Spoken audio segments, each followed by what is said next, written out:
everyone, and welcome back to another episode of Adoptions from the Heart TV. I am your host, Amanda Aliberti.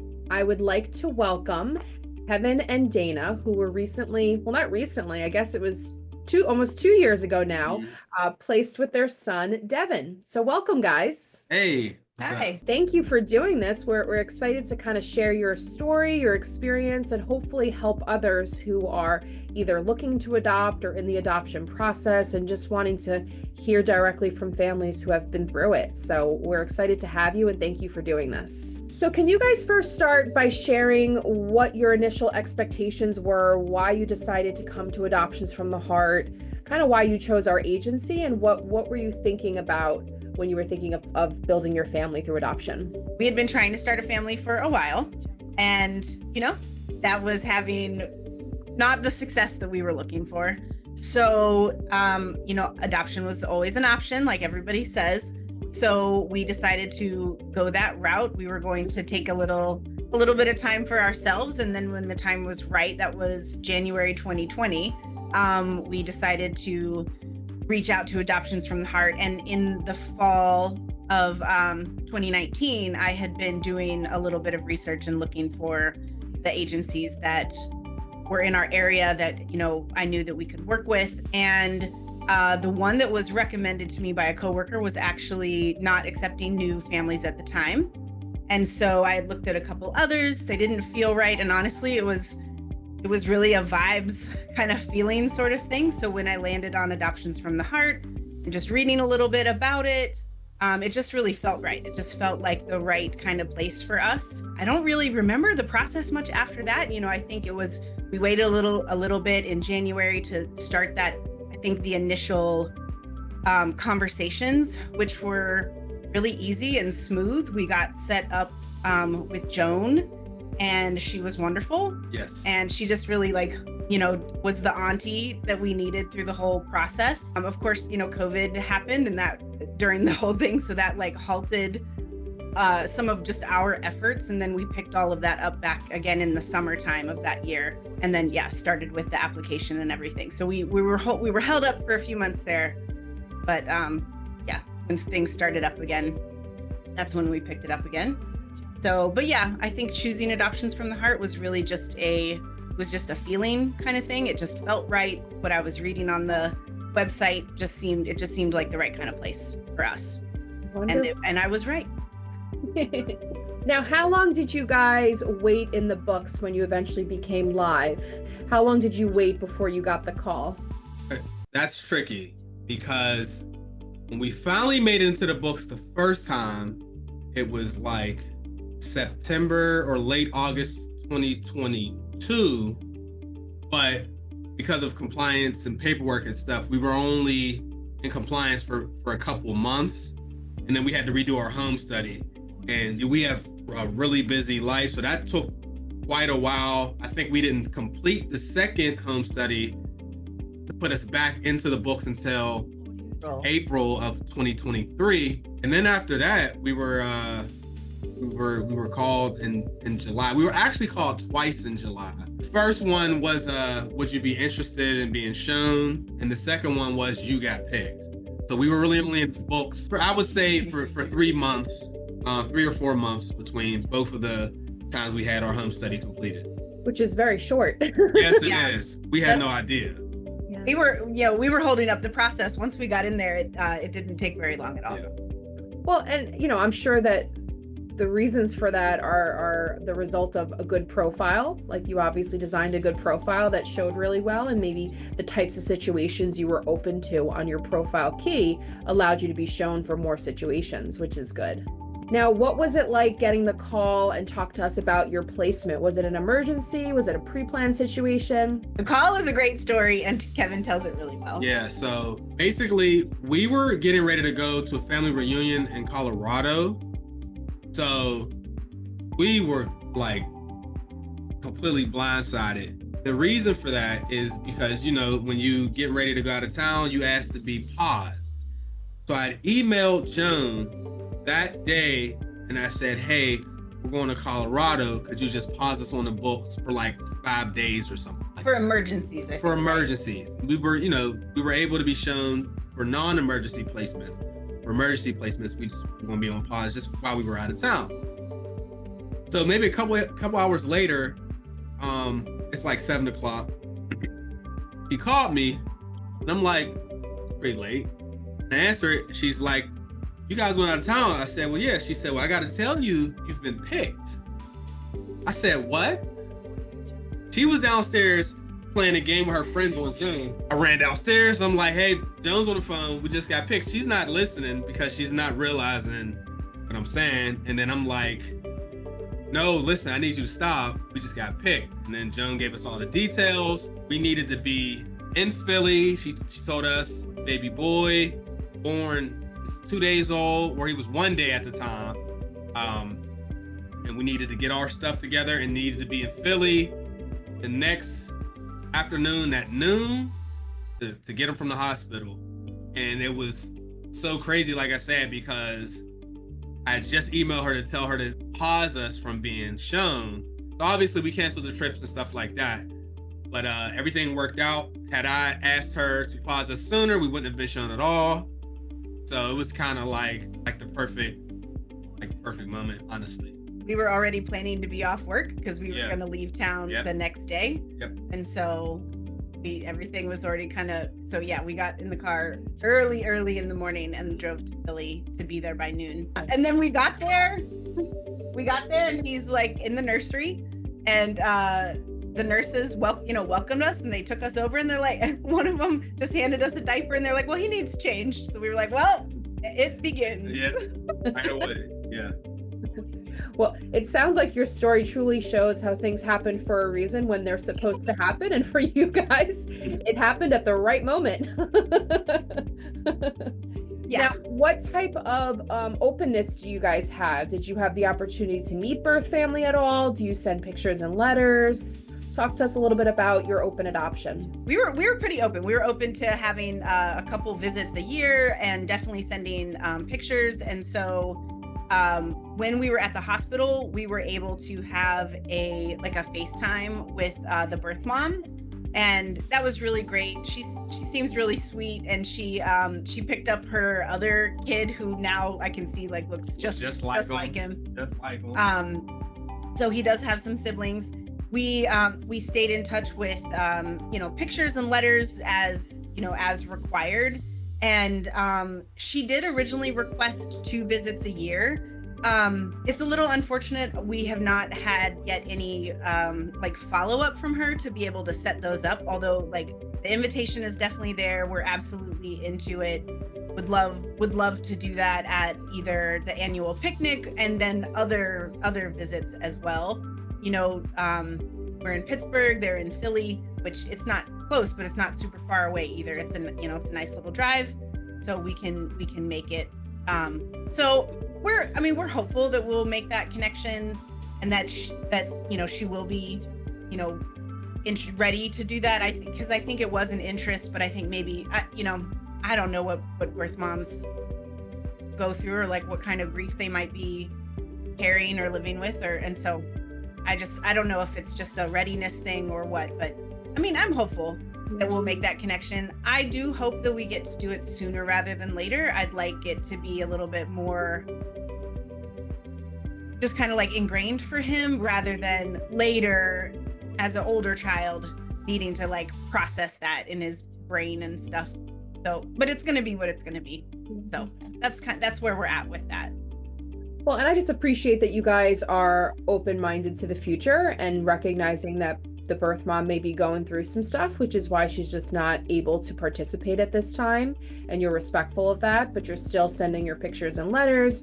And if and when she's ready, you can kind of open that door, which will ultimately benefit Devin so that he can have, hopefully that connection or that understanding. But super cool that you were able to at least FaceTime with her and lay eyes on her and her other child, because those are memories you can share with Devin as he grows. And even though it was a small moment, still valuable that you were able to hear from her directly, which is good.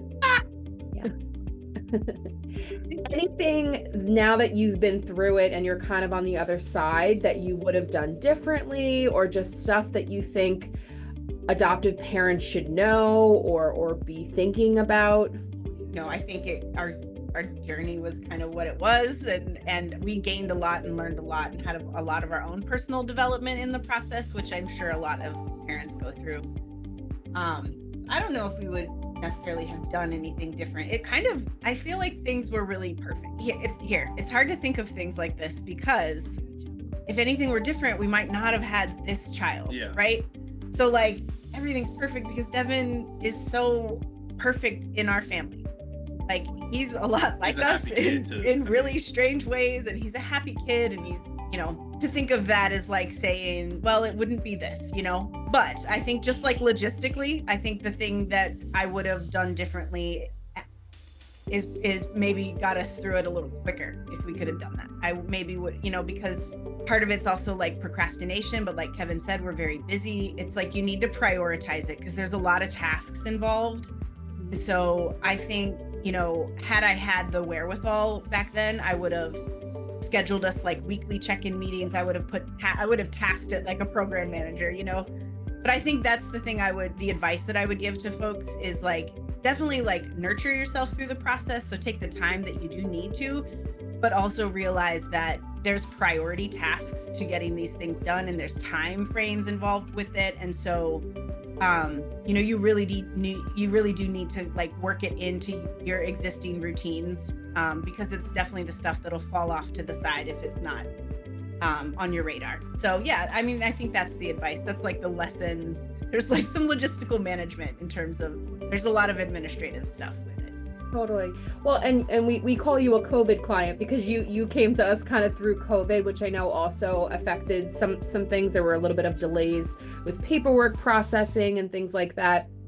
But I really like that you're putting that out there, because folks should be prepared for the administrative side of things that does have to get done, and doing a home study and a yearly update and making sure your clearances and medicals are up to date, because if not, you will have to go on hold, and that can delay you from being shown. So, being on hold for 2, 3, 4 months may seem small, but those are opportunities that you're missing. So making sure that you stay up to date, and making sure you have a connection to your social worker in a way that you're on the same page about that is important. You guys had mentioned that you worked with Joan, and I was curious like what type of support you received from the agency during your waiting process, and then ultimately through placement, and what that's meant for you to have your social worker in your corner.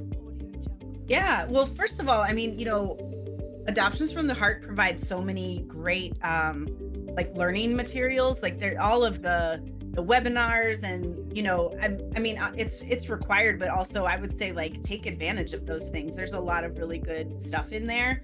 So I feel like we learned a ton, that just maybe even new parents don't get, if you're just going in on your own. So I think we were really supported with that. And then to be honest, in reflection, we kind of thought that maybe we didn't use Joan enough. Like maybe there were times that we really should have called her and, relied on her a little bit more, and we didn't, just because we're working people and we don't like to bother folks. We're kind of that. But I think maybe that's the advice, is like, use your social worker. I think we didn't use Joan enough, I think. And there are definitely some ways that she could have supported us and helped us through that we didn't even ask her to, because we didn't even know. So I think, and not to any fault of hers, but also I think we kind of err on, like, we're overly polite sometimes and take things on our own without wanting to bother folks. But I think I would say bother your social worker, because that's what they're there for. And I mean, Joan would have answered the phone at 2 a.m, I think, if I would have called her, or she would have definitely called me back first thing in the morning. So yeah, I do think the times that we did reach out to her, I mean, I think we kind of learned it a little bit later in the process that like we can call her, we can reach out, and she was always there, always available, and always just good for like a kind word and just a very supportive, she just is like a caring person, and that really comes through in the work. Wonderful. I'm happy to hear that. Kevin, anything from you, of just anything you would want folks to know, or something like you wish you had known or would have done differently, or advice you have for folks? I mean, it's more so for the actual childcare. If you have anybody that wants to help you, especially in those first couple months, I highly suggest that you take their help, because I never realized how important an extra 20 minutes to do stuff was until we got him, where it's like, sometimes you just need somebody to just keep an eye on him for a few minutes. You take that for granted when you don't have to do that. You know, naps, you'll need plenty of those because the sleep's not going to be great. So little 20, 30-minute naps whenever you can get them. Because otherwise you're going to be pretty tired. You're going to be a super light sleeper too. At least we were. Any noises, any movements, you're gonna wake up. So I would suggest that you have people that want to help to let them help you. You know, don't try to do it by yourself, because I'm telling you, that first few months, pretty bad. It's really hard. It's pretty bad. We ended up doing, I'll share this because we heard from other parents that they didn't do this and they'd never thought of this. So I'll share that I think what we did was a little unique. It might work for some people. So it took us a little while to figure this out. So we didn't figure this out until he was maybe two months old. But we started doing like this like shift kind of thing, where one of us would be the caretaker and then the other one would have like a whole chunk of time to sleep or do chores or run errands or just like be a person. And we just would do that and block it in like hour chunks that worked, you know. Half the day.